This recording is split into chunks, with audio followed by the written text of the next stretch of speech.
नमस्कार दोस्तों, आइए आज समझते हैं फिजिक्स का एक टॉपिक, विद्युत धारा, इलेक्ट्रिक करंट। भौतिकी विज्ञान के अंतर्गत विद्युत धारा, इलेक्ट्रिक करंट का एक टॉपिक आता है। तो चलिए समझते हैं विद्युत धारा।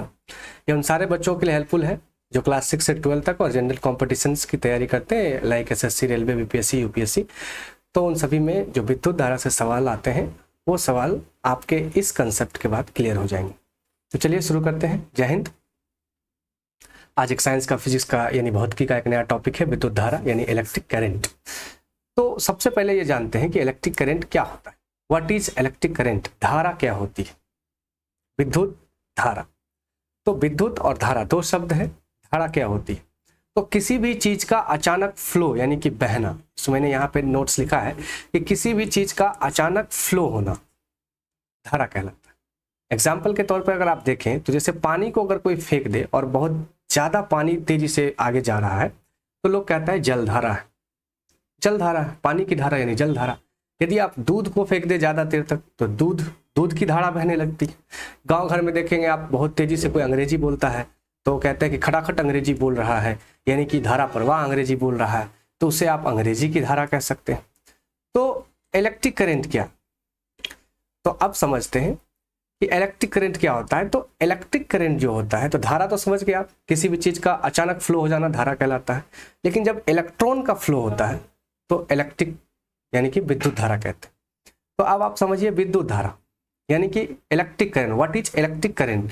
तो इलेक्ट्रिक करंट की बात करेंगे तो कहता है electric current is the rate of the flow of electrons in a conductor.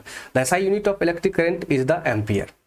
यानी कि विद्युत धारा क्या हुआ कि इलेक्ट्रॉन का धराधर यानी बहुत तेजी से बहना, यानी अगर इलेक्ट्रॉन बहुत तेजी से बहता है तो वो विद्युत धारा कहलाता है। यानी इलेक्ट्रॉन से इलेक्ट्रिक बना और धारा को आप कहते हैं करंट।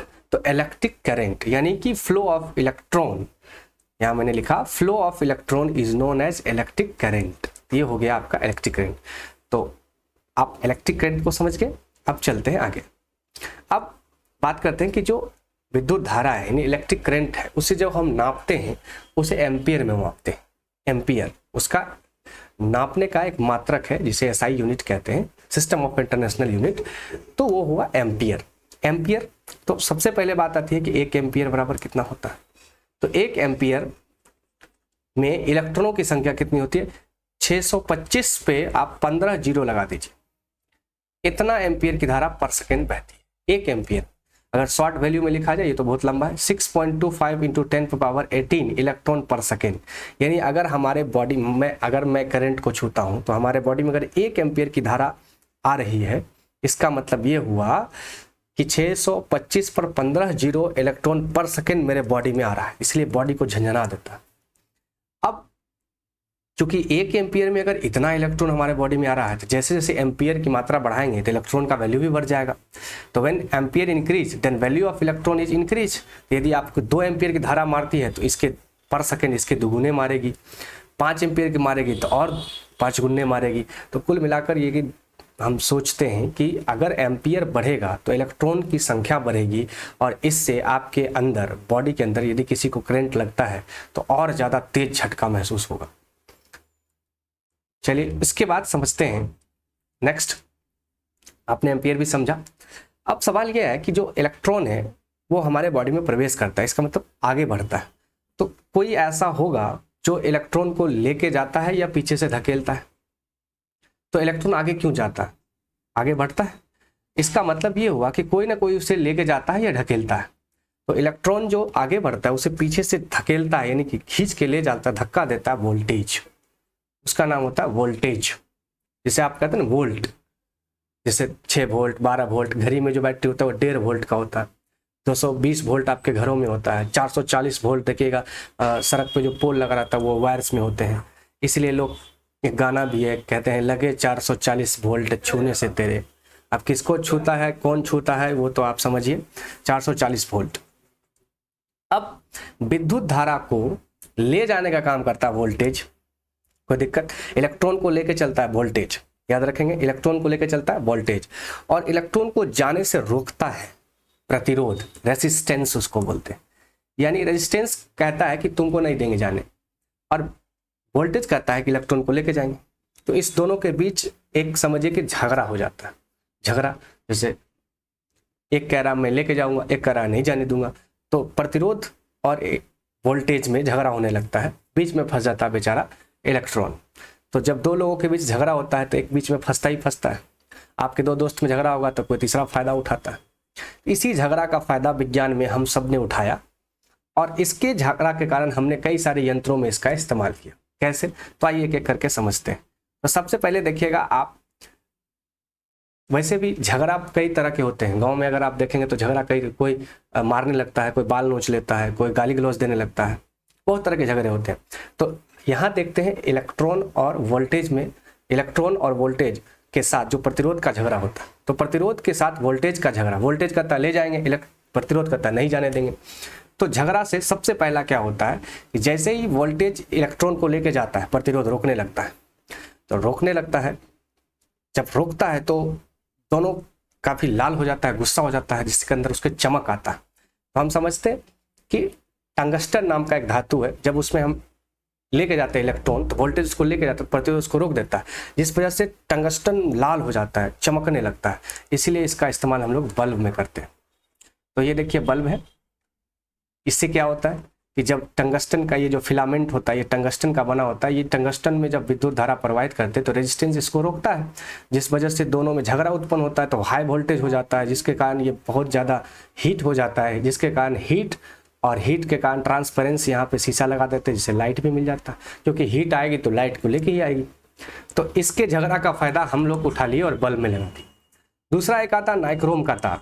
नाइक्रोम के तार में जब हम इलेक्ट्रॉन को गुजारते हैं तो वोल्टेज जब इसको लेके जाता है तो प्रतिरोध इसको रोकता है। अब प्रतिरोध जब रोकता है तो नाइक्रोम का तार भी एकदम आग बबूला हो जाता है, लाल हो जाता है, हीट हो जाता है, गर्म हो जाता है, और इसके हीटनेस के कारण इतना गर्मी पैदा होता है, इसीलिए हम लोग हीटर में इस्तेमाल करते हैं और उस पर खाना बना लेते हैं। आयरन जो प्रेस करते हैं उसमें इस्तेमाल करते हैं नाइक्रोम का तार, जिसके कारण प्रेस हो जाती है। तो झगड़ा ये लोग कर रहा है, फायदा हमारे पास हो रहा है। दूसरे के बाद तीसरा जो है कॉपर यानी तांबा।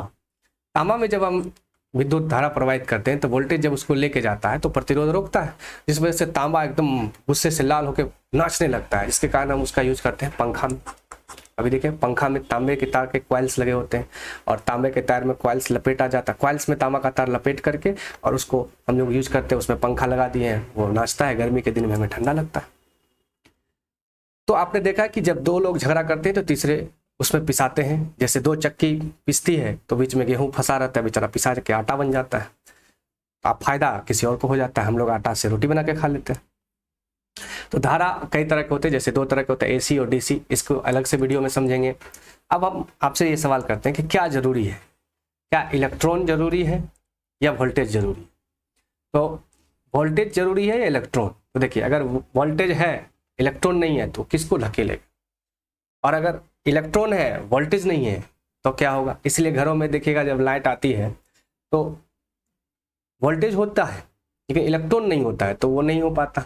या अगर इलेक्ट्रॉन है वोल्टेज नहीं है तो आप कहते हैं ना कि वोल्टेज नहीं है टीवी फ्रिज नहीं चलेगा, तो हम लोग स्टेबलाइजर चला के रेगुलेटर लगा के उसको बढ़ाते हैं घटाते हैं। खैर वो सब बाद में समझेंगे, ट्रांसफार्मर का एक चैप्टर आएगा जो अगले बार पढ़ेंगे तो उसमें आएगा। अब चलते हैं नेक्स्ट टॉपिक जो समझते हैं, वो है फेज, न्यूट्रल और अर्थिंग। तो फेज, न्यूट्रल और अर्थिंग क्या होता है समझिए, बहुत बारीकी चीज है, घरों में भी यूज होता है। फेज क्या होता है? तो फेज होता है लाइव या जिंदा तार या गर्म तार, लाइव या जिंदा तार या गर्म तार। और न्यूट्रल जो होता है वो होता है नॉर्मल वापस आने वाला। देखिए दो चीजें होती है, किसी भी डायरेक्शन में आप देखेंगे कोई भी इलेक्ट्रॉनिक सिस्टम है, जैसे ये बल्ब है तो इसमें दो चीजें देखिए, एक प्लस है एक माइनस है, यानी कि एक हो गया फेज यानी कि जिंदा या गर्म तार जिसे लाल तार कहते हैं, और दूसरा हो गया माइनस यानी कि न्यूट्रल। तो कोई भी इलेक्ट्रॉनिक डिवाइस है उसमें दो चीजें जाती है, एक जाती है फेज, एक जाती है न्यूट्रल।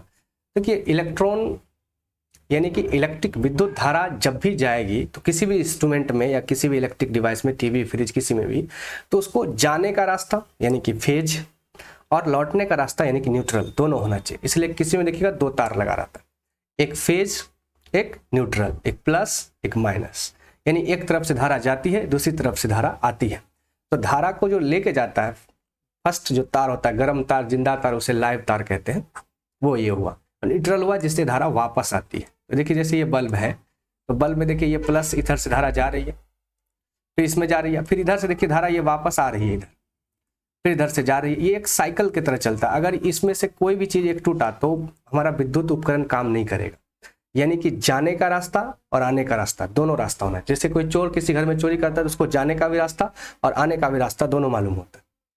यदि किसी एक नहीं होगा तो कोई भी दिक्कत नहीं होगा। इसलिए इसका एक एग्जाम्पल देखिएगा आप, बिजली के तार पर आप देखेंगे कि बिजली के तार पर पक्षी बैठ जाती है। यहाँ देखिए मैं पिक्चर के माध्यम से दिखा रहा हूँ। बिजली के तार पर अगर कोई पक्षी बैठा है तो ये क्या है, फेज है, इसमें करंट नहीं मारता है। लेकिन जैसे इसका कोई पंख या कोई और हिस्सा किसी दूसरे तार से टकराएगा तो पहले से इसमें फेज था और इसमें आ गया न्यूट्रल, यानी जाने का रास्ता और आने का रास्ता मिल गया, इसलिए पक्षी मर जाती है। ये पक्षी को कभी करंट नहीं लगेगा, सेफ वर्ड है, क्योंकि इसमें सिर्फ फेज है, न्यूट्रल नहीं है। अभी यहाँ देखिए एक और पिक्चर है, इसमें आप देखिए सारे जो पक्षियाँ हैं ये सिर्फ किस पे है, फेज पे है। गलती से अगर इसकी पूंछ या पंख इसमें सट गया तो क्या होगा, ये फेज है और ये न्यूट्रल, यानी कि जाने का और आने का रास्ता मिलेगा, जिसके कारण इसको इसके अंदर इलेक्ट्रॉन प्रवाहित हो जाएगी, जिसके कारण इसको झटका लगेगा, ये मर भी सकती है। एक और पिक्चर के माध्यम से यहाँ देख सकते हैं आप, ये देखिए ये जो पक्षी है ये सेफ है। ये इसलिए सेफ है क्योंकि इसके पास सिर्फ फेज है। लेकिन जब आदमी को देखेंगे, ये देखिए इसका हाथ इसमें सटा है, फेज है, लेकिन ये आदमी का पैर जो है वो धरती पे रहता है, तो ये फेज जाने का और ये धरती पे वापस आने का, तो दोनों में साइकिल जैसे ही बनेगा तो इस आदमी को शॉक लगेगा। जैसे हम लोग को करंट लगता है क्योंकि हम लोग जैसे ही किसी बिजली उपकरण को छूते हैं तो वो फेज होता है और हमारा पैर जमीन में टकरा रहा रहता है तो वो न्यूट्रल हो जाता है, तो वापस आने का, तो इसलिए हमें करंट लग जाती है। इसलिए बिजली मिस्त्री को भी देखिएगा, अगर आपके घर में रहेगा तो चप्पल खोल के खड़ा हो जाएगा और तार को छूते रहता है और आपको कहता है कि मेरे में सटना नहीं है, क्योंकि वो पकड़ के रखा है फेज। जैसे ही आप सटेंगे आपका पैर जमीन पर है, वो हो जाएगा न्यूट्रल, तो फेज और न्यूट्रल जैसे ही होगा तो आपको करंट लग जाएगी। तो जनरली हम न्यूट्रल को ब्लैक तार से दिखाते हैं और फेज को रेड तार से दिखाते हैं। चूंकि ये लाइव और जिंदा तार होता है, रेड तार होता है, इसलिए इसको रेड तार से दिखाया जाता है। तो आप समझ गए। अब एक तीसरा चीज होता है अर्थिंग, हमारे घरों में भी लगाया जाता है अर्थिंग। अर्थिंग को जनरली हरा तार से दिखाते हैं। तो तीन चीजें होती है, फेज ले जाना, न्यूट्रल लेके आना, अर्थिंग। अब देखिए होता क्या है, इसको अर्थिंग को समझते हैं क्या होता है। जैसे मान के चलिए कोई भी इलेक्ट्रॉनिक, जैसे मान लीजिए हमारे घर में फ्रिज है, ठीक है, तो फ्रिज है तो इसमें एक तार जाएगा फेज, एक तार जाएगा न्यूट्रल, गया। अब होगा कि मान लीजिए ये फ्रिज में फेज और न्यूट्रल जा रहा है, तो एक से धारा जा रही है, एक धारा वापस आ रही है, तो चल रहा है। मान लीजिए यहाँ पर कहीं पर ये हमारा इसका ये जो तार है इसका कनेक्शन फ्रिज के बॉडी से टच कर जाए, तो अब क्या होगा कि इस बॉडी में भी करंट आ जाएगा। और चूंकि ये बॉडी में करंट जैसे आए तो करंट जैसे ही जाएगा तो फेज हो जाएगा। अब अगर हम इसको छूते हैं, तो हमें करंट लग जाएगी, हमें करंट मारेगा, क्योंकि फेज पहले से था, हम आके न्यूट्रल बन जाएंगे तो करंट मार देगी। इसी चीज को बचाने के लिए अर्थिंग का यूज करते हैं। अर्थिंग का बस एक ही काम है कि जो एक्स्ट्रा करंट किसी बॉडी में, किसी घर में आ गया है, वो करंट वापस अर्थ में चल जाए, ताकि लोगों को शॉक या झटका नहीं लगे। इसीलिए हम लोग बड़े उपकरणों में 3 प्लग का यूज करते हैं। जैसे देखिए 3 प्लग, इसके ऊपर एक मोटा सा रहता है, वो अर्थ होता है और वो पहले घुस जाता है सॉकेट में, इसलिए कि जो भी बाहर इलेक्ट्रिक करंट अगर मान के चलिए उसके अंदर किसी वायर में शॉर्ट लग करके तार सटा हुआ हो प्लग्स में, सॉकेट में, तो उसमें करंट होगा। जैसे ही अर्थ पहले जाएगा तो वो करंट कहाँ भेज देगा, अर्थ में, तो किसी भी इलेक्ट्रॉनिक डिवाइस में कोई खतरा नहीं होगा, जो व्यक्ति उसको यूज कर रहा है उसे झटका नहीं लगेगा। इसलिए हम लोग उसमें एक मोटा सा लगाते हैं, ये वाला अर्थ वाला। ये ज़्यादातर ग्रीन तार का बनाते हैं, अर्थ, इन्वायरमेंट भी ग्रीन है, हमारा पर्यावरण ग्रीन है। और ये लाल जिंदा तार हो गया जो हमारा लाइव तार है, और ये काला जो हो गया ये हमारा न्यूट्रल है। तो ये हो गया अर्थ, ये हो गया जिंदा तार या लाइव तार, और ये हो गया हमारा न्यूट्रल। तो तीनों चीज समझ गए, उम्मीद करते हैं आपको समझ आया होगा।